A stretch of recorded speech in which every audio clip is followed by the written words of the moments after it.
Hello, friends. This is Dave Hurwitz, executive editor at ClassicsToday.com, here with the return of Herbert Blomstedt's original Nielsen Symphony cycle, along with concertos and overtures and tone poems and other goodies. And this was with the Danish National Symphony Orchestra on Warner, formerly EMI, HMV, all those people. This was recorded between 1973 and 1975. And if you were a Nielsen completist and wanted basically the major orchestral works with the same guy and the same orchestra on the same label, this was the only show in town. It really was for a very, very long time. Blomstedt, of course, re-recorded all the symphonies with the San Francisco Symphony for Decca, and that's a reference symphony cycle. It's fabulous, and it's largely better than this. And I'm going to tell you why. The reason is very simple. In 1973, the Danish National Symphony Orchestra, these folks, were committed and decent, but not great. They really weren't. The 70s, it was still a time when, there really was a time, I don't know how to break this to everybody, when the great orchestras, the American Big Five, the Vienna Phil, the Berlin Phil, really were better than most of the other lesser known or less prestigious ensembles. They really were. They were just better. They had better players. They quality of performance was higher. That's no longer true. It's really not true. It hasn't been true probably since the mid to late 80s and 90s. I mean, the increase in quality of lesser known or provincial ensembles over the years has really been extraordinary. And that's also true in Denmark. I mean, Denmark's orchestras, major orchestras today, tend to play better than they did in the 1970s. It's really that simple. And Nielsen symphonies require a certain muscularity of sound, a propulsiveness, a rhythmic attack that these performances just don't have. They're not terrible. They really aren't, but they're too soft-edged. And I might add, Herbert Blomstedt himself was a conductor in the 1970s who was not recognized as being in the top echelon of conductors. This is also just the truth. He was a good, solid, Kapellmeisterisch musician.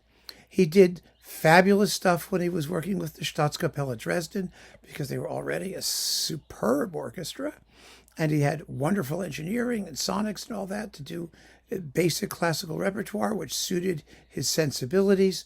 But this is powerful, late romantic, early contemporary music that just required, I think, a more commanding podium presence than he was in 1973 to 1975.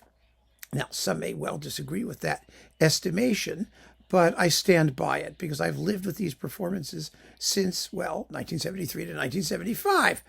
And my view of them, even though these are remastered and they sound better than ever, they're really good, solid Nielsen performances, but also a little bit plain Jane ordinary and lacking in weight, in impact. And so you have to live with that. Now, that said, let's talk about strengths and weaknesses.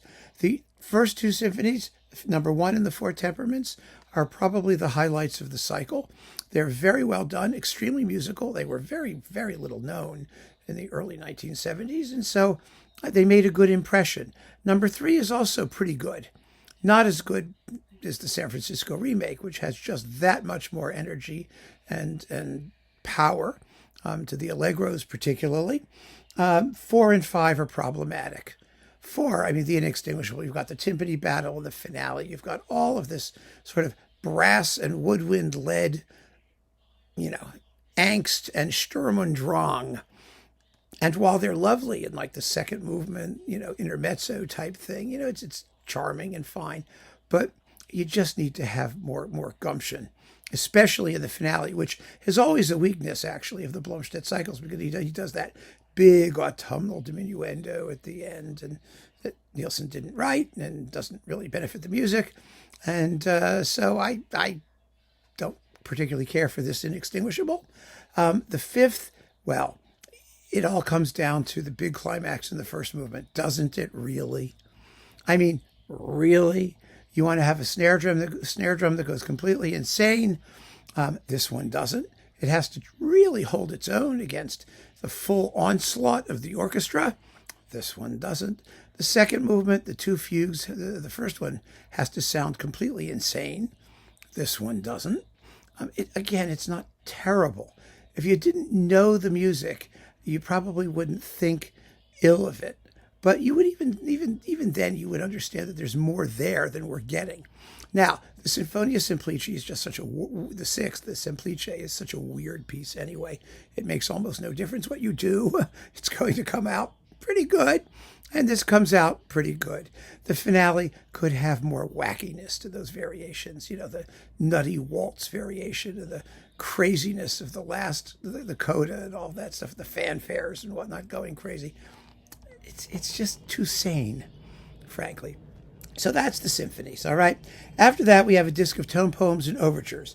We get the Symphonic Rhapsody, the Helios Overture, Saga Dream, you know, whatever you call it, the Andante Lamentoso at the Bier of a Young Artist, Pan and Syrinx, which is a masterpiece, a wonderful impressionistic tone poem that very few people know, the Rhapsody Overture, an imaginary journey to the Faroe Islands, and the Bohemian Danish folk songs.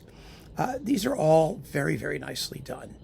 They aren't as demanding as the symphonies.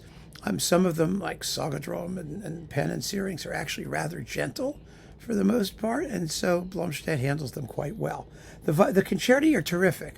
The violin concerto, the violinist is Arve Tellefsen, who's a very fine violinist. The clarinet concerto is Kjell Inge Stevenson, also a terrific player. And the flute concerto is Franz Lemser. They're all excellent, and the performances are wholly committed and idiomatic. So it's a good, solid set. It really is, but certainly by today's standards, not the best. And so if you're a Nielsen completist, you may want to get this because it's all conveniently in 5 CDs in a single jewel box. It'll top off your collection. If you're not a Nielsen completist, or if you don't know these works very well, then you have other options. For the symphonies, particularly, there's the Blomstedt cycle on Decca. There's the Bis cycle with what's his name? Sakari Oramo. Thank you. I'm pretty sure it's Sakari Oramo. With the Swedish National Symphony, the Swedish Radio Symphony. I don't know. It's a Swedish something, and it's on Bis, and it's fabulous. It's the best symphony cycle out there. And for the other pieces, you can get discs of individual tone poems and overtures and things like that rather easily. The concerti too tend to come packaged 3 to a batch. There's also Alan Gilbert with the New York Philharmonic for the symphonies and concertos on Da Capo. There's a lot of choice now, really a lot. So it was nice to revisit these, but let's be fair and honest and tell you that you can do better. So keep on listening, friends. Thanks very much. Take care.